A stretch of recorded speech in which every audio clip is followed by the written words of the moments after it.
Nana, bienvenue à Tahiti, bienvenue en Polynésie française. Avant de vous parler des festivités de la fête du printemps dans notre pays, je vous propose de découvrir avec ces quelques images la beauté de notre Fénois. Voilà un très rapide tour d'horizon de nos îles réparties sur un domaine maritime de 5,5 millions de kilomètres carrés. L'année du lapin arrive et pendant quelques minutes, je vous invite à découvrir les festivités qui auront lieu dans notre île à l'occasion de la fête du printemps. Pour cela, nous allons écouter le président du Sinitang, Timiyang Yut, le consul de Chine en Polynésie française, M. Lixiao Tiang, et enfin le président de la Polynésie française, M. Edouard Fritsch. L'apport social de cette communauté chinoise polynésienne réside dans la diffusion des valeurs de la famille, des valeurs de la communauté, des valeurs du travail et de la réussite. L'apport réside également dans la bonne intégration des Chinois en Polynésie française et ceci aujourd'hui est constaté tout le monde. Nous avons toujours respecté la culture de nos amis chinois polynésiens. Notre chance, en fait, se trouve également dans le fait que la République française respecte aussi l'expression de la diversité culturelle et ce sont pour toutes ces raisons que ces Chinois polynésiens se sont toujours accueillis et respectés ici en Polynésie française. La communauté chinoise polynésienne, elle est là depuis 5-6 générations déjà. Elle a commencé à s'intégrer petit à petit en n'abandonnant pas les éléments d'identité culturelle, sa culture. L'intégration de la communauté chinoise dans la société polynésienne et même dans la société française, dès le début des années 70, lorsque la possibilité a été donnée aux Chinois de l'époque de pouvoir accéder à la nationalité française. Cette intégration a permis aussi à la communauté chinoise d'être partie intégrante de la vie économique, de la vie culturelle de ce pays. La fête du printemps, c'est fêter le retour du printemps et le réveil de la vie. Depuis des millénaires, pour les Chinois, la fête du printemps signifie la réunion familiale, la paix, le bonheur. Elle signifie l'harmonie et surtout, elle signifie un auspicieux début de nouvelle année.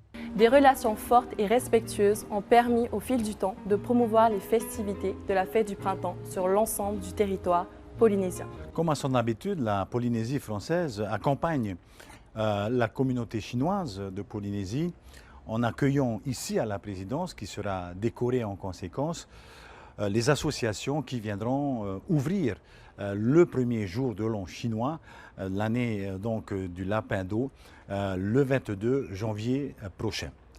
Le 29 janvier, nous accompagnerons cette communauté au temple Kanti, où se dérouleront cette fois-là les manifestations plus de type culturel.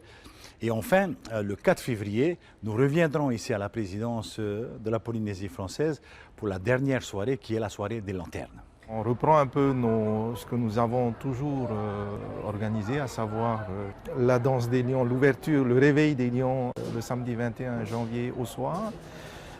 Puisque les festivités vont démarrer par un dîner où on rassemblera au moins 600 convives autour donc, de la célébration du jour de l'an chinois et qui se tiendra dans les jardins du temple Kanti à Mamao. Dimanche 29 janvier 2023, où on va avoir une journée entière consacrée à la culture chinoise, aux traditions. À Tahiti, en Polynésie française, voir ces personnes francophones aux origines chinoises célébrer la plus importante fête pour les Chinois avec tous les autres Polynésiens, nous faire sentir l'ambiance comme si on était en Chine. Nous retrouvons beaucoup d'éléments chinois ici, les lanternes rouges, les décorations chinoises, etc. Nous allons tout à l'heure voir les danses traditionnelles du dragon et du lion. Tout cela démontre l'ambiance festive de la fête du printemps. En Polynésie française, cela représente l'harmonie sociale. C'est également la beauté de la cohabitation parfaite d'un peuple composé de différentes origines. C'est la raison pour laquelle la fête du printemps est effectivement une fête d'harmonie et de solidarité entre les Chinois d'outre-mer et les autres peuples locaux. Vous l'aurez compris, un programme chargé pour cette nouvelle année qui a débuté avec la réception organisée par le consul de Chine à l'Assemblée de la Polynésie française. Et pour cette année du lapin, nos invités vous adressent leurs meilleurs vœux. Des vœux de bonheur, naturellement, comme on le fait d'habitude, mais cette nouvelle année du lapin d'eau ouvre des perspectives plus joyeuses.